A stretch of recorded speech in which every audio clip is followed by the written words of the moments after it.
Hola, ¿cómo les va? Vamos a cerrar la unidad 1, que está mayormente centrada en prácticos, en el concepto de defensa. Tengan en cuenta que el sentido que tiene en relación a la materia en general esta unidad es ver el modo en que Freud introduce el inconsciente, que fue lo que lo hizo reconocido y es el gran aporte inicial que hace Freud,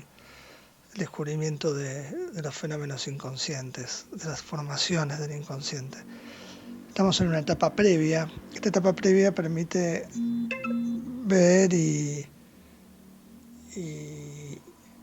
entender un poco mejor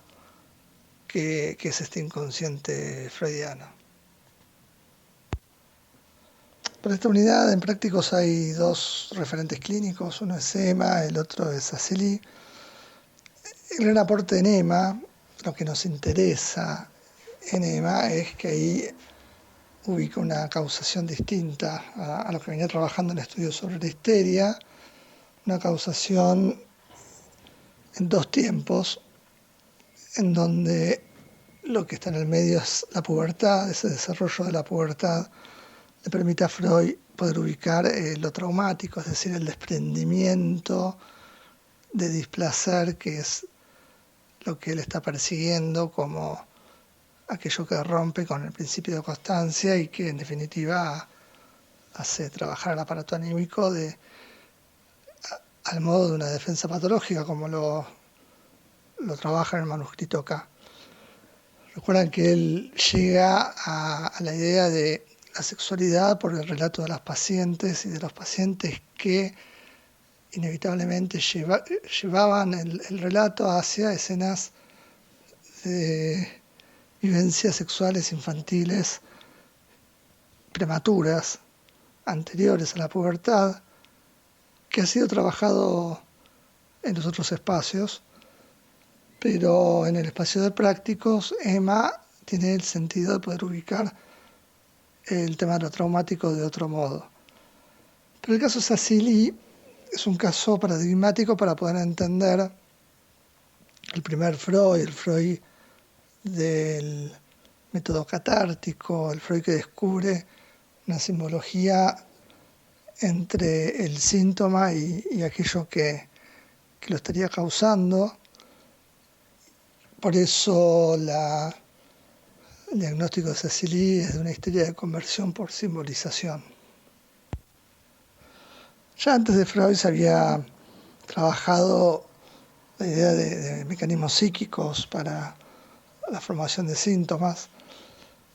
La causación estaba en duda, recuerdan que Freud se diferencia con el concepto de defensa, pero Sacili le permite vincular esta serie de vivencias tenidas de afecto y el modo de poder interpretar el síntoma de la histeria como una representación simbólica de un afecto que ha quedado estrangulado, dice Freud, ha quedado ahí sin descarga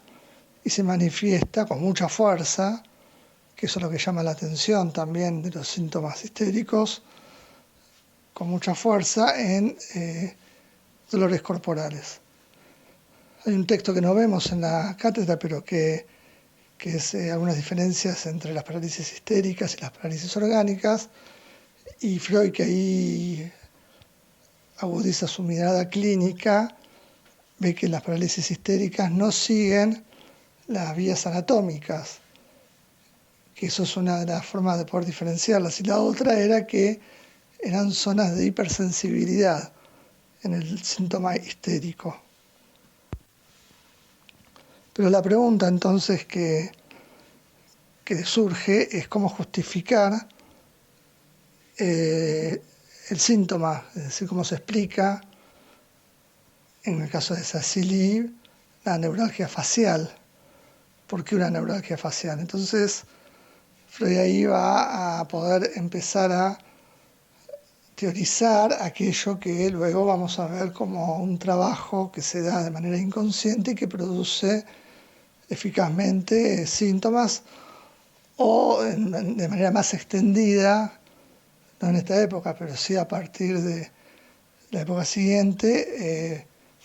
a producir formaciones del inconsciente, sueños, chistes, fallidos, síntomas. Ahora, ¿cuáles son estas vías que no son anatómicas? Y ahí Freud descubre que la histeria se comporta como si nada supiera de la anatomía, sin embargo presenta dolores corporales, y entonces se encuentra en el lenguaje esas vías de formación. Por ejemplo, en la neuralgia facial, Freud se remite a una escena en donde una discusión con el marido, una época de gran susceptibilidad, dice Freud, en esa discusión, para Cecily lo que el esposo le decía era equivalente a una cachetada. Ella sintió una cachetada. Entonces Freud ahí ubica el nexo lógico, asociativo, entre el relato de una escena tenida de afecto con el síntoma de la neuralgia facial que, si leen el caso, fue muy mal diagnosticada, muy maltratada, pasó por el odontólogo, le quitaron dientes, no sabían cómo evitar que ese dolor estuviera ahí y bueno, Freud descubre que el relato de estas vivencias que entran en nexo asociativo con el síntoma, en el relato hay un efecto catártico de alivio. En definitiva, bueno, ustedes ya vienen viendo en este espacio y en otros cómo Freud va trabajando ese llenado de lagunas, la idea de la pieza que falta al rompecabezas, cómo el relato de las vivencias van llenando las lagunas y cómo ahí se presenta un saber en el relato de las pacientes, un saber que solamente se va a disponer en la medida en que el sujeto logra rememorar. Es decir, habría un saber no sabido, que es una de las líneas por las cuales Freud introduce el tema de la palabra, y en el relato de las pacientes algo de ese saber se modifica. Ahora bien, bueno, el tema de la defensa y esta lógica del síntoma es lo que lo va a llevar a Freud a teorizar acerca de la existencia de un trabajo que es inconsciente para el sujeto, para el histérico. Es un trabajo inconsciente que el yo no toma noticias, pero produce de manera eficaz un síntoma. Ese trabajo inconsciente es la puerta de entrada que le permite a Freud teorizar un campo psíquico que no es una conciencia oculta, que no tiene la misma lógica de la conciencia racional, de la conciencia a la cual estamos habituados a pensar, porque de hecho es un modo de trabajo que produce resultados llamativos, como ser un sueño, como ser el síntoma, como el efecto del chiste, o un fallido, o un olvido de nombre propio. Es decir, que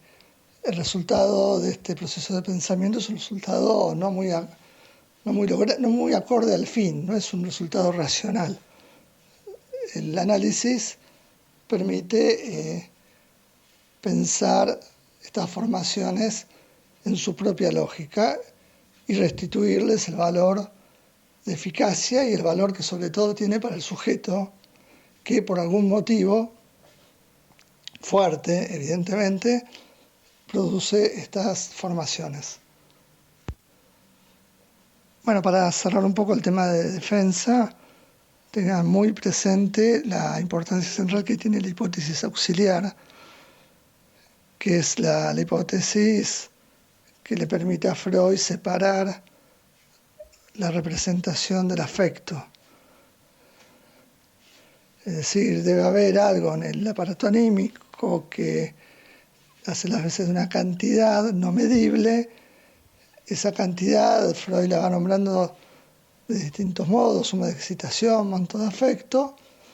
pero lo que dice de manera muy clara y es fundamental es que solo puede haber defensa en tanto el afecto es separado de la representación. Entonces ahí comienza la defensa de la representación, que tenía esa fuerza afectiva que la hacía inconciliable al yo. Ahora, al ser separada de su afecto, pierde fuerza y pasa a formar parte de un grupo psíquico separado de la conciencia, deja de pertenecer al comercio asociativo de la persona que ha de reprimir esa representación, y lo que importa entonces es el destino del monto de afecto, porque ese destino del monto de afecto determina el retorno de lo reprimido. En el caso de la histeria, el monto de afecto va a estar adherido al síntoma conversivo, es decir, toca una zona del cuerpo que entra en hilación lógica, nexo lógico con la representación que se ha reprimido.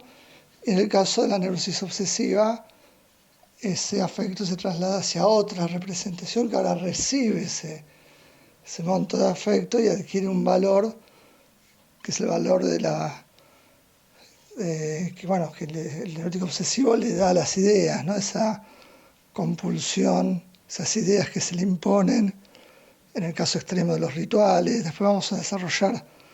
un poco más el tema de los síntomas obsesivos, pero la idea es poder